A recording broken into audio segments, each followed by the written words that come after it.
રૂપિયાના કૂતરાને બિસ્કિટ ખવડાવે અને એવું વિચારે કે ડ્રીમ 11 પર 1 કરોડનો પહેલો નંબર લાગી જાય. અલ્યા ભાઈ એવું ના લાગે. 5 રૂપિયાના બિસ્કિટમાં કશું ના લાગે ભાઈ. વાત કરે તે આ કૂતરાને બિસ્કિટ ખવડાવે અને કૂતરાને પ્રાર્થના કે કૂતરાને કહે કે તું ભગવાનને એવું કહે કે 1 કરોડનો જેકપોટ લાગે એ ડ્રીમ 11 પર. 2 વર્ષ થયા. ગયા વર્ષે 2000 રૂપિયા ગયા આપણા. હા 2000 ગયા આપણા ફોનમાં છે ને ડ્રીમ 11 હતી કાલ આજે ટીમ બનાવી છે ભાઈ. હાર કશો વાંધો નહીં.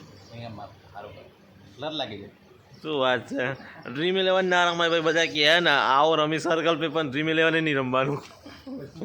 શું કહેવું બરાબર ને. એના કરતાં સીધું કામ કરવાનું, નોકરી જવાનું, ધંધે જવાનું, પાછા આવવાનું, એ બધી વાત નહીં કરવાની ખોટી.